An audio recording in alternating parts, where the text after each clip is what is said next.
Tata Motors और Bajaj finance, दोनों पे एक एक करके चर्चा करते हैं। पहले टाटा मोटर्स, कंचन कैसे लगे नंबर्स, क्या अपडेट्स? जी, टाटा मोटर्स के नंबर्स की बात करी जाए तो कहीं ना कहीं नंबर्स अपने एस्टिमेट से मिस होते हुए दिखाई दिए हैं। नेट प्रॉफिट की बात करी जाए तो यहाँ पे हमें 22.5% का एक सीधा सीधा साल दर साल कट आता हुआ दिखाई दिया है। 5,451 करोड़ पे ये नंबर जाके रजिस्टर हुआ है। भाई कंपनी की रेवेन्यू में हमें करीबन 2% की तेजी देखने को मिली है। रेवेन्यू इस बार 1.13 लाख करोड़ पे आया है। और अगर ऑपरेशनल नंबर की बात करी जाए, एबिटा इस टाइम पे 14.5% तक बढ़ता हुआ दिखाई दिया है, लेकिन जो मार्जिन है वो हमें साल दर साल कॉन्ट्रैक्ट होते हुए दिखाई दिए हैं। 11.5% पे मार्जिन आके खड़े हुए हैं वर्सेस 13.9%। इनफैक्ट अगर जेएलआर का रेवेन्यू देखा जाए तो वो भी अपने फ्लैट साइड पे बना हुआ है। उसके जो एबिटा मार्जिन है वो 14.2% पे आके इस टाइम पे खड़े हो गए हैं। लेकिन मैनेजमेंट की कमेंट्री आई है, मैनेजमेंट ने बोला है कि जो कंपनी के फंडामेंटल्स है वो काफी ज्यादा स्ट्रॉन्ग साइड पे बने हुए हैं, तो आगे चल के वो काफी ज्यादा ऑप्टिमिस्टिक है अर्निंग्स को लेकर। ओके, ऑप्टिमिस्टिक है अर्निंग्स को लेकर, लेकिन क्या ब्रोकरेजेस का इस पर कॉन्फिडेंस है या नहीं, श्रेया से जानते हैं। Shreya, good morning. Good morning sir and happy birthday sir. देखिए सर, ब्रोकरेजेस तो मिक्स नज़र आ रहे हैं। जेफरीज ने टारगेट जो दिया है वो काफ़ी नीचे का दे दिया है, 660 रुपये प्रति शेयर कर दिया और डाउनग्रेड करके अंडर परफॉर्म की कॉल कर दे दी है जेफरीज ने। वहीं मॉर्गन स्टैनली ने देखिए तो इक्वल वेट की कॉल दी है, टारगेट प्राइस थोड़ा सा बढ़ाया है, 853 रुपये प्रति शेयर कर दिया। देखिए जेफरीज जो डाउनग्रेड किया उन्होंने, उनका मानना है कि आने वाले वक्त में जो टाटा मोटर्स है वो बेहतर परफॉर्म नहीं करेगी और Q3 में देखिए तो एबिटा जो गिरा है 16%, साल दर साल वो एक नेगेटिव ट्रिगर है कंपनी के लिए। और चाइना और यूरोप में देखेंगे तो जेएलआर की डिमांड में कमज़ोरी आई है, ये भी नेगेटिव चीज़ है। साथ ही इंडिया में कमर्शियल व्हीकल और पैसेंजर व्हीकल की डिमांड भी धीमी पड़ी है। ईवी सेगमेंट में आप देखें तो कंपटीशन ज़्यादा नज़र आ रहा है, जो कि टाटा मोटर्स के लिए एक नेगेटिव चीज़ है। Q4 थोड़ा बेहतर रह सकता है टाटा मोटर के लिए, लेकिन उन्होंने फिनेंशियल ईयर 2025 और 27 के लिए एबिटा कट कर दिया है 7 से 11%। साथ ही ईपीएस भी कट गया है 5 से 10%। वहीं मॉर्गन स्टैनली जिन्होंने इक्वल वेट की कॉल दी है, उनका मानना है कि जेएलआर की जो फिनेंशियल ईयर 2025 में एबिट मार्जिन गाइडेंस है वो मेंटेन्ड है। साथ ही Q4 अर्निंग्स के बाद जेएलआर फिर से अपनी फिनेंशियल ईयर 2026 की गाइडेंस को रीलुक करेंगे। टाटा मोटर्स, भाई ये तो सच है, Q2 का परफॉर्मेंस थोड़ा सा डगमगा गया है, एस्टिमेट से कमज़ोर हैं। और चाहे चाइना हो, चाहे यूरोप हो, चाहे इंडिया हो, डिमांड कंसर्न्स हर जगह। यही बात नतीजों के बाद कल मारुति ने कही थी कि डिमांड ट्रेंड ठंडे हैं, लोअर एंड व्हीकल्स अभी भी अंडर परफॉर्म कर रही हैं। तो कमेंट्री तो गड़बड़ाई मारुति की जाते जाते, बाद में आई बाजार बंद होने के बाद। लेकिन श्रेया, ब्रोकरेजेस मारुति को लेकर क्या व्यू रख रहे हैं? सर ब्रोकरेजेस यहाँ पर भी मिक्स नजर आ रहे हैं। देखिए सीएलएसए ने मारुति को आउट परफॉर्म की कॉल दी और टारगेट प्राइस देखेंगे आप तो वो भी बढ़ा दिया है, 12,631 रुपये प्रति शेयर से बढ़ाकर कर दिया है 13,446 रुपये प्रति शेयर। वहीं जेफरीज ने मारुति को होल्ड करने को कहा है फिलहाल और टारगेट प्राइस 12,123 रुपये प्रति शेयर रखा है।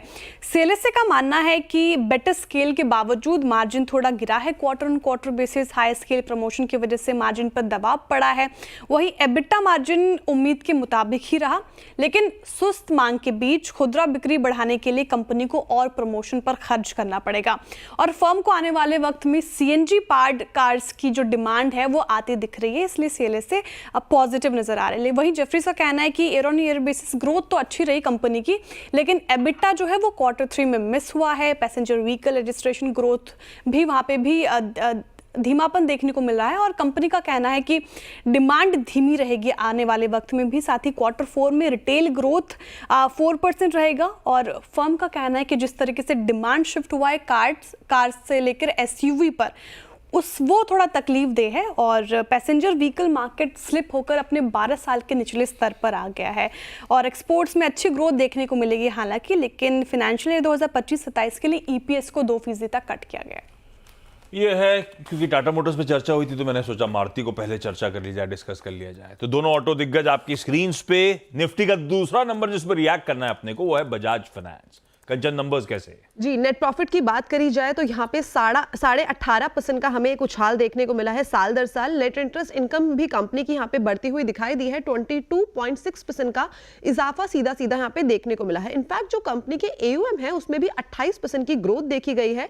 3.98 लाख करोड़ पे ये नंबर उभर के आया है। कंपनी के अगर एसेट की तरफ नजर डाली जाए तो GNPA इस टाइम पे 1.12% पे रजिस्टर हुआ है और नेट NPA यहाँ पे इस टाइम पे 0.48% पे रजिस्टर हुआ है। प्रोविजनिंग कवरेज रेशियो 57% है और इस टाइम पे जो कंपनी है उसने अपने कस्टमर फ्रेंचाइजी का पूरा हाईएस्ट एवर क्वार्टरली इंक्रीज देखा है Q3 में, और ये इन्होंने ऐड किए हैं अप्रोक्सीमेटली 5.03 मिलियन न्यू कस्टमर्स। तो इस लिहाज से तो नंबर्स अच्छे लग रहे हैं। बस अच्छे हैं, और खैर पोजीशनिंग काफ़ी हो चुकी है स्टॉक में, काफ़ी चल चुका है स्टॉक, लेकिन ब्रोकरेजेस क्या करेंगे श्रेया?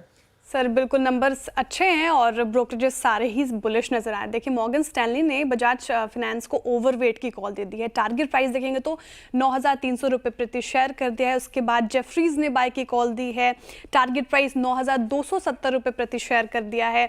HSBC ने भी बाय की कॉल दी है, टारगेट प्राइस 8,900 रुपये प्रति शेयर कर दिया है। साथ ही नोमुरा ने भी बाय की कॉल दी और यहाँ पे टारगेट प्राइस की बात करें तो 9,000 रुपये प्रति शेयर कर दे। तो सभी ब्रोकरेजेस बुलिश हैं और सभी फर्म्स को Q3 के नतीजे अच्छे लगे हैं।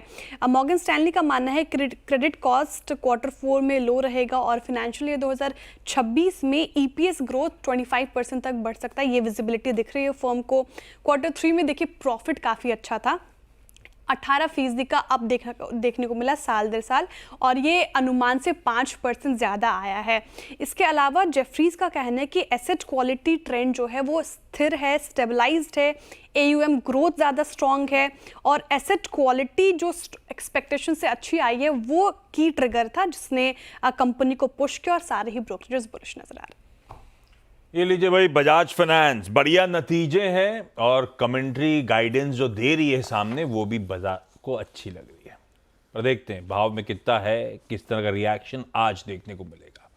बाकी के वायदा बाजार के नंबर्स पे जाऊं उससे पहले आज टिकर टीम सुबह दरअसल अपडेट आया, और उसके बाद आपने शो के दौरान फ्लैशेस आते हुए देखे होंगे वर्लपूल को लेकर।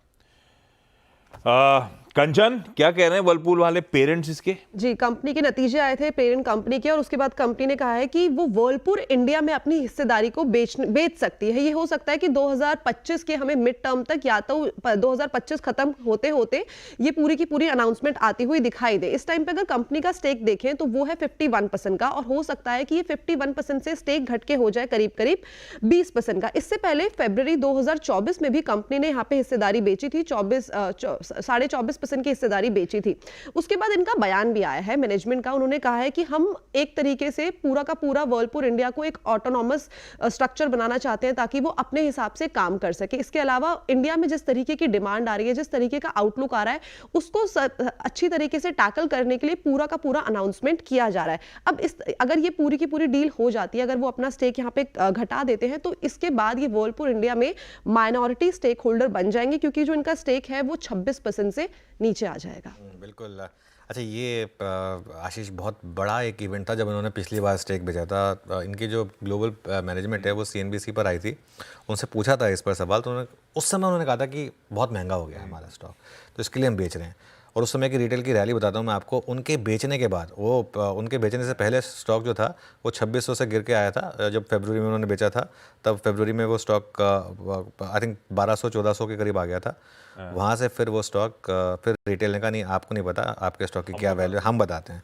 वो उसके बाद उसको 2200-2400 तक ले गए थे, और 2400 से अभी फिर गिरा। अब मेरे ख्याल से ठीक है, अब वो प्रॉफिट बुक करके जा रहे हैं। मतलब ये बोलने की क्या ज़रूरत है कि ऑटोनोमस रखना, सीधा बोल दीजिए कि बस हो गया, हमने पहले भी बेचा था अब और बेच रहे हैं, बात खत्म। काफ़ी इंटरेस्टिंग लेकिन ये केस स्टडी रही है मेरे ख्याल से। एग्जैक्टली एक साल पहले दिसंबर 2023 तक तो 75% प्रोमोटर्स का स्टेक था। फिर उसके बाद फरवरी में बेचा उन्होंने, 75 का 51 करा था, मेजॉरिटी शेयरहोल्डर थे, और अब कह रहे हैं हम इसे रिड्यूस करके 20% ले आएंगे 2025 के मिड से लेकर एंड के बीच में। मल्टीपल हो सकता है स्टेक्स के बेचने के चलते हम धीरे धीरे करके इसे 20% लाके खड़ा करने वाले हैं। ये ओवरहैंग के तौर पे एक्ट करेगा अब स्टॉक के लिए। लेकिन आइए और वायदा बाजार के नंबर्स पे। अपन ने दो तो डिस्कस कर लिए, टाटा मोटर्स और बजाज फाइनेंस। SRF, वोल्टास और जिंदल स्टेनलेस। कंचन कैसे हैं नंबर्स? जी, शुरुआत करते हैं एसआरएफ के साथ, जहां पे कंपनी के नेट प्रॉफिट में करीबन 7% का हमें इजाफा देखने को मिला है। 271 करोड़ पे नंबर आके रजिस्टर हो गया है। कंपनी का रेवेन्यू देखा जाए तो 14.5% की बढ़त यहां पे भी देखने को मिली है। एबिटा 9.5% तक हमें उभरता हुआ दिखाई दिया है, लेकिन जो मार्जिन हैं वो हमें साल दर साल स्लाइटली कॉन्ट्रैक्ट होते हुए दिखाई दिए हैं। 17.8% पे मार्जिन उभर के आए हैं वर्सेस 18.5%। वोल्टास के नंबर्स की तरफ नजर डाली जाए तो जो कंपनी का नेट प्रॉफिट है वो है 130 करोड़ का, जो पिछले साल हमें देखने को मिला था लॉस। 28 करोड़ का कंपनी में लॉस था, तो लॉस से उभर के कंपनी अब प्रॉफिट में आ गई है। रेवेन्यू में भी यहां पे करीबन 18.5% की ग्रोथ देखने को मिली है। एबिटा 197 करोड़ पे रजिस्टर हुआ है versus 28 crore on Y and Y basis. और जो कंपनी के मार्जिन हैं उसमें भी एक अच्छा खासा सुधार हमें देखने को मिला है। 6.4% पे मार्जिन रजिस्टर हुए हैं। और अगर हम सेगमेंट वाइज देखें वोल्टास में, तो वहां पे भी जो ग्रोथ है वो अच्छी खासी देखी गई है। जिंदल स्टेनलेस के अगर नंबर देखें तो नेट प्रॉफिट में हमें 5.5% का एक सीधा कट देखने को मिला है। 654 करोड़ पे ये नंबर आके रजिस्टर हुआ है। कंपनी का रेवेन्यू यहां पे 8.5% तक बढ़ता हुआ नजर आया है, 9,907 करोड़। एबिटा में यहां पे हमें गिरावट देखने को मिली है 3% की, और जो मार्जिन है वो भी 1 से 1.5% तक कॉन्ट्रैक्ट होते हुए दिखाई दिए हैं।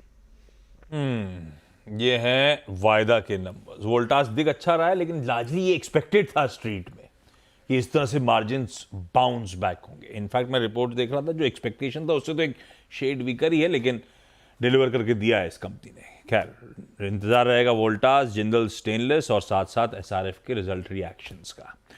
कंचन, और कुछ इंपॉर्टेंट?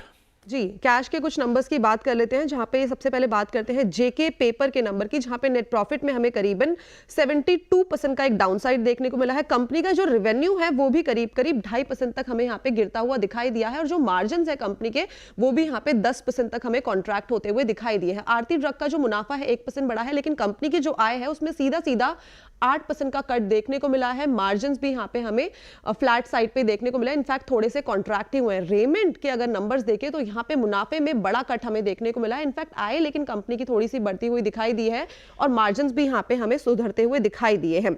आगे और भी नंबर्स है कैश के, जैसे कि रेस्टोरेंट ब्रांड एशिया, यहाँ पे जो मुनाफा है उससे अब कंपनी आ गई है घाटे में। 50 करोड़ का घाटा हो गया है। आय में थोड़ा सा हालांकि इजाफा देखने को मिला है, लेकिन मार्जिन अगेन कॉन्ट्रैक्ट होते हुए दिखाई दिए हैं। तो कैश के कुछ नंबर्स हैं जहां पे आपको नजर रखनी है। वायदा की हमने बात कर ही ली है। बिल्कुल ठीक, बढ़िया है। ये कैश के नंबर्स का बढ़िया सा स्नैपशॉट आपकी स्क्रीन पे। ब्रोकरेजेस लेकिन वोल्टास का क्या आकलन कर रही हैं? नतीजे कितने पसंद आए, या फिर स्टॉक पे व्यू क्या बन रहा है?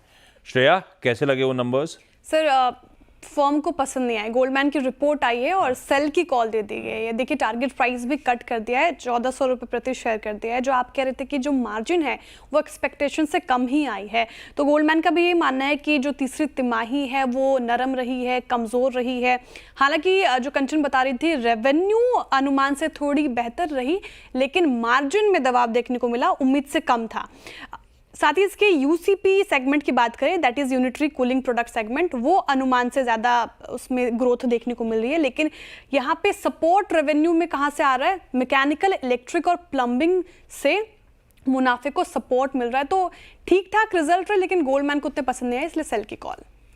नंबर्स ठीक ठाक है, लेकिन हाँ स्लाइड मिस भी एक्सपेक्टेशन से। जो कुछ दिख रहा है ऐसा है नहीं, और गोल्डमैन कह रहा है कि यहाँ से थोड़ा सा मामला ठंडा पड़ेगा। कोई खबरें? शेयर की बात कर लेते हैं। सबसे पहले इन्फोसिस आपको रखना होगा रडार में, बिकॉज इन्फोसिस ने सीमेन एजी के साथ अपनी पार्टनरशिप को बढ़ा लिया है, और अब ये कंपनी जनरेटिव एआई के जरिए डिजिटल लर्निंग को और भी ज्यादा तेजी से बढ़ावा मिलेगा। इसके लिए पूरी की पूरी पार्टनरशिप को बढ़ाया गया है। सोना बीएलडब्ल्यू ने ई प्लेन कंपनी के साथ एक एमओयू साइन किया है, और अब मिलकर ये कंपनी वीटॉल और साथ ही साथ ड्रोन्स के लिए पावर स्ट्रेन डेवलपमेंट करेगी।